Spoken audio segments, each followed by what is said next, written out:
تو بہرحال یہ جو اختیار کی آزادی دی تھی، اس کے بعد اس نے خود اپنی خواہش سے شعور کے ساتھ اس کو قبول کیا.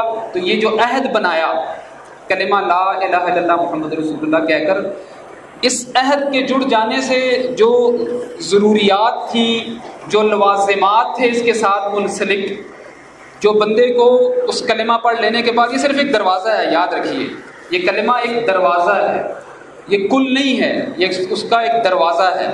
جبکہ اس کے بعد ساری منازل اور طے کرنی ہوتی ہیں. جیسا کہ رسول اللہ صلی اللہ علیہ وسلم جب کسی وفد کو بھیجا کرتے تھے، کسی فرد کو بھی اگر بھیجا کرتے تھے کسی کی تبلیغ کے لیے، تو کہتے تھے کہ ابتدا کرنا ان کو شہادتین ان کے سامنے رکھ کر، کہ اگر وہ اللہ رب العزت کے ایک معبود ہونے کا اقرار کرتے ہیں تو ان سے کہنا کہ اللہ اسی ایک معبود جس کو تم اکیلا مانتے ہو، اس نے عرب میں رسول اللہ صلی اللہ علیہ وسلم کو اپنا آخری نبی چنا ہے. تو اس کے اوپر جب یہ دونوں باتیں مان لیں، پھر ان کے اوپر 5 وقت کی نماز بھی ہے، پھر رمضان کے روزے بھی ہیں، استطاعت کے مطابق حج بھی ہے، اور جب صاحب نصاب ہو جائیں تو زکوٰۃ بھی ادا کریں. تو جس طریقے سے یہ ایک دروازے سے ان ہو جانے کے بعد کچھ ایسی چیزیں ہیں جو اس بندے کو بجا لانی ہیں، اور یعنی کچھ کنجیاں ہیں جو بندے کو دائرہ اسلام میں داخل کرتی ہیں. بین ہی جیسے انٹرسٹ کا ایک رستہ ہے تو ایگزٹ کا رستہ بند نہیں ہوا ہے، اگرچہ اس کے لیے وہ دروازہ انتہائی خطرناک ہے کہ وہ اسی سے ایگزٹ ہو جائے، اس کے لیے بہت خطرناک ہے. اللہ رب العزت اہل ایمان کو خطاب کر کے فرماتا ہے من یرتد منکم عن دینہ، یرتدو کہتے ہیں پھر جانا، من یرتد منکم عن دینہ، یہ دین اسلام جو تم نے قبول کر لیا ہے اس سے جو پھرے گا، فسوف یأتی اللہ بقوم، اللہ رب العزت اوروں کو لائے گا، یحبہم ویحبونہ، اذلۃ علی المؤمنین اعزۃ علی الکافرین یجاہدون فی سبیل اللہ ولا یخافون لومۃ لائم. اب ان کی صفات بیان کریں. تو ارتداد اور مرتد ہو جانا، یہ وہ اس رستے سے ایگزٹ کر جانا ہے، اس دروازے سے جس سے ان ہوئے تھے اس سے ایگزٹ کر جانا ہے. تو ہمارا موضوع جیسے آپ کے سامنے انہوں نے بیان کیا کہ وہ کون سی باتیں ہیں، وہ کون سے عوامل ہیں، وہ کون سے نظریات ہیں، وہ کون سے اعمال ہیں جن سے بندہ جو ہے وہ کفر کا مرتکب ہو جاتا ہے اور اس دروازے سے باہر نکل جاتا ہے جس سے وہ کلمہ پڑھ کر ان ہوا. تو جیسے کچھ اعمال اور کچھ نظریات ہیں جن کے ذریعے سے ایک بندہ مسلم ہوتا ہے، جن کے بجا لانے سے، جیسے کہ صبح کی تقریر میں آپ نے سنا نبی صلی اللہ علیہ وسلم کا ایک فرمان کہ من صلی صلاتنا واستقبل قبلتنا واکل ذبیحتنا فهو مسلم، جو ہمارے قبلے کا رخ کرے، جو ہماری طرح صلات ادا کرے، ہمارا ذبیحہ کھائے، مسلم ہے. تو یہ مسلم کے لیے کچھ صفات ہیں، کچھ شرائط ہیں جن کو پورا کرنا ہوتا ہے. بین ہی انہی شرائط کا نقض، توڑ دینا، ان کا الٹ کر دینا، وہ بندے کو دائرہ اسلام سے خارج بھی کر دیتا ہے. تنبیہات ہوتی ہیں عموماً جو سامنے رکھی جاتی ہیں ایک خیر خواہ کی طرف سے، ایک خیر خواہ کی طرف سے. مثال کے طور پر آپ کسی کے پاس جاتے ہیں، اپنے ایک دوست احباب کے پاس، ان کے پاس مہمان بن کر، فرسٹ ٹائم آپ گئے ہیں، جن کے پاس آپ مہمان بنے ہیں، وہ آپ کا میزبان آپ کو کہتا ہے آپ میرے پاس کچھ عرصے رہیں گے، تو یہ علاقہ اس طرح کا ہے، ذرا فلانے علاقے پر جانے سے پرہیز کیجیے گا، فلانے لوگوں سے ملنے سے ذرا احتیاط کیجیے گا، فلانے یہاں کے لوگ بڑے نامی گرامی ہیں، ان سے ملاقات کروائیں گے آپ کو، فلانی مقامات بہت اچھے ہیں، وہ اس کو وزٹ کیجیے گا. تو جیسے وہ کچھ اس کے محاسن بیان کرتا ہے، ایسے اس کے کچھ رذائل اس علاقے کے بیان کرتا ہے. بین ہی اسلام میں جب بندہ ایک وادی ہے، اس کی مثال سمجھیں، تو اس کے داخلے کے بعد اس کے کچھ محاسن ہیں جن کو پورا کرنا ہے، جن کو اراکین ایمان اور اراکین اسلام کہتے ہیں، جو صبح کی تقریر میں آپ نے سنا. 6 اراکین ایمان ہیں: ایمان باللہ، ایمان بالرسل، ایمان بالملائکہ، ایمان بالکتب، ایمان بالآخرہ اور ایمان بالقدر. یہ 6 ہیں جو کہ لازمی جز ہیں ایمانیات کے، اور ایمان کا تعلق قلب سے ہے، نظریے سے ہے، عقیدے سے ہے. اور اسلام اس کے 5 ارکان ہیں جو کہ عمل سے کر کے دکھانے کی چیزیں ہیں. شہادتین کا زبان سے اقرار کرنا، دل سے اس کی تصدیق کرنا. نماز 5 وقت کی، روزے رمضان کے، حج بیت اللہ کا، اور زکوٰۃ اگر فرض ہو جائے. تو یہ وہ چیزیں ہیں جو بندے کو دار اسلام میں اور ایمان اللہ رب العزت کی نگاہ میں اس کو مومن ٹھہراتی ہیں. ان کا جب الٹ کریں گے، نقض کریں گے، ان کا انکار کر دیں گے یا عملی طور پر اس کے اگینسٹ کریں گے، تو وہی چیزیں بندے کو دار اسلام سے خارج بھی کر دیں گے. میں عرض یہ کر رہا تھا کہ کچھ تنبیہات ہوتی ہیں، کچھ تنبیہات ہوتی ہیں. جیسے میں نے وہ مثال آپ کو دی، تو یہ نہیں ہے کہ جس میزبان کے پاس آپ گئے تھے اور اگر آپ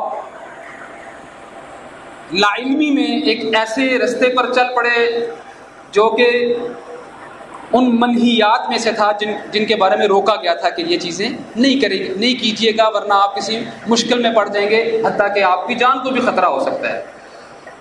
تو یہ نہیں ہے کہ اگر اس میزبان کو علم ہوا ہے کہ وہ بندہ میرا مہمان وہاں چل پڑا ہے تو وہ کہے گا کہ ہاں ٹھیک ہے جاؤ پھر مرو، تمہیں منع تو کیا تھا. نہیں، بلکہ وہ جو اس کا خیر خواہ ہے اس کو روکے گا، بتائے گا دیکھو میں نے تمہیں منع نہیں کیا تھا. دیکھیں آدم علیہ السلام کے واقعے کو دیکھیں. اللہ رب العزت نے کہا لا تقربا هذه الشجرہ، اس کے باوجود ارتکاب کر بیٹھے. اللہ تعالیٰ نے فرمایا فنسى آدم فغوى، آدم علیہ السلام بھول گئے اللہ رب العزت کے اس حکم کو. اب فوراً اللہ تعالیٰ فرماتا ہے سورہ اعراف میں ما نہاکما ربکما، تمہیں اللہ نے منع نہیں کیا تھا کہ یہ نہ کرنا، کیا میں نے تمہیں منع نہیں کیا تھا ایسے نہیں کرنا. تو یہ جو روکی گئی چیزیں ہوتی ہیں نا جو بندے کو خطرے میں ڈال دیتی ہیں، تو اس کا پہلا سٹیپ یہ ہوتا ہے کہ بندہ اس سے وارن کرے، ڈرائے. نہ یہ کہ آپ اب اس کے اوپر خوشی منائیں یا اس کے اوپر فیصلے قاضی بن کر شروع ہو جائیں جی کہ بس کیا، باقی اگر کوئی تھوڑا کسر باقی ہے تو لو ہم دھکا دیتے ہیں جاؤ اس گڑھے میں. یہ اس لیے نہیں بیان ہوتی ہیں یہ تنبیہات، بلکہ یہ پہلے تو یہ ہے کہ پہلے ہم خود انسان ہیں. اس کے ان آیات کے مخاطب اس تنبیہات کا ایک بہت بڑا اس کی ایک جانب وہ یہ ہے کہ یہ تنبیہات ہوتی ہیں کہ وارننگ کے لیے، بھئی بچ کر رہنا، ڈر کر رہنا. بہت ساری باتیں ہیں، جیسے ایمانیات کے بارے میں رسول اللہ صلی اللہ علیہ وسلم فرماتے ہیں، کتاب الایمان صرف بخاری کی آپ اٹھا لیں، فرماتے ہیں کہ مفہومات بیان کروں گا ان کے، جب تک رسول اللہ صلی اللہ علیہ وسلم کی محبت دل کے اندر راسخ نہ ہو جائے ایمان کامل نہیں. انصار کی محبت بھی ایمان میں سے ہے، عزاء الطریق رستے سے تکالیف کو ہٹا دینا بھی ایمان میں ہے، حیا بھی من الایمان ہے. یہ ساری چیزیں جیسے ایمانیات میں شامل کی، ایسے ہی کچھ چیزوں کو کہا کہ وہ بندے کو کفر کی طرف لے جاتی ہیں اور حتیٰ کہ بندہ پھر کفر میں چلا جاتا ہے، اس کے اوپر استمرار دکھائے گا.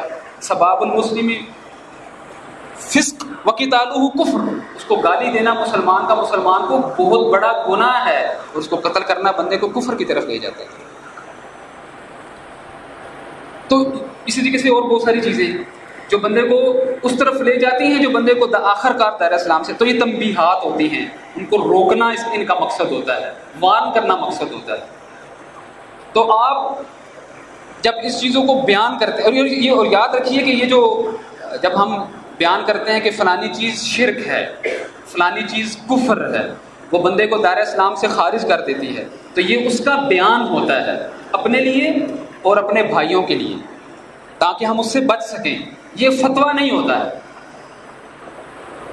یہ فتویٰ نہیں ہوتا ہے. یاد رکھیے جب آپ ایک کھل کر ایک چیز کو بیان کرتے ہیں کہ اللہ رب العزت نے، رسول اللہ صلی اللہ علیہ وسلم نے یہ باتیں ہیں جو شرک کے اندر ان کو داخل کیا ہے، جو اس کا ارتکاب کرے گا وہ دائرہ اسلام سے خارج ہو جائے گا، یہ وہ باتیں ہیں جو کفر ہیں اور اگر اس کا جو ارتکاب کرے گا وہ دائرہ اسلام سے خارج ہو جائے گا. تو یہ ساری باتیں تنبیہات کی قبیل سے ہیں تاکہ ان سے بچا جائے، اور یہ بیان کی قبیل سے ہیں نہ کہ فتوے کی قبیل سے. اس کا بیان بندے پر فتویٰ لگانا نہیں ہوتا ہے، بلکہ ان مفہومات کو واضح کرنا ہوتا ہے جو معاشرے کے اندر گرد بیٹھ چکی ہوتی ہے وقت کے ساتھ ساتھ گزرنے سے. آپ کو پتہ ہے جب بھی اقوام کے اندر بھول بھلائیوں میں وہ چلے گئے انبیاء علیہ السلام کی تعلیمات سے، تو ایک نیا نبی آتا تھا، ایک نیا نبی آتا تھا، تجدید ہوتی تھی، وہ پرانی باتوں کو ریوائز کیا جاتا تھا، کچھ نئی باتیں بھی اللہ تعالیٰ شریعت میں اضافہ کرنا چاہتا تو اس خاص سیناریو میں اس کا کرتا. ورنہ شرع لکم من الدین ما وصی بہ نوحا والذین، اور آخر تک اللہ تعالیٰ بیان فرما رہا ہے کہ آپ تک بھی جو ہم نے کیا، وہی ایک شریعت اللہ تعالیٰ تمام انبیاء کرام کو دیتے آئے ہیں، احکامات بنیاد ایک ہی تھی.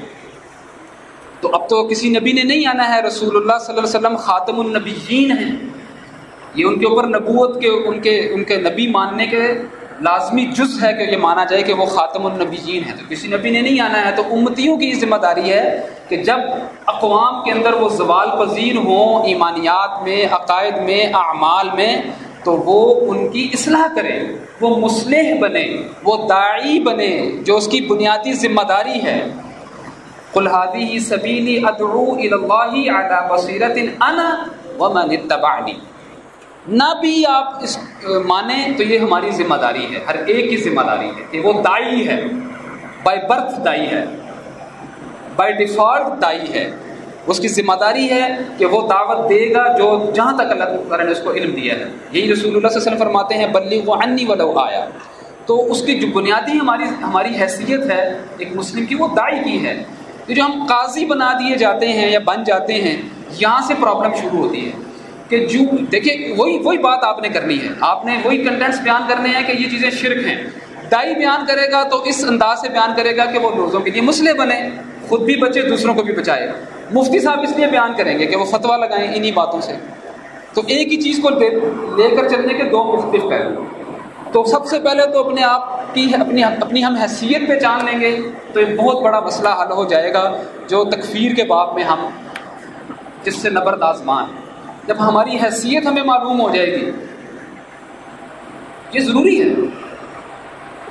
ایک فرم کے اندر، ایک کسی ادارے کے اندر ہر بندے کی اپنی حیثیت ہے۔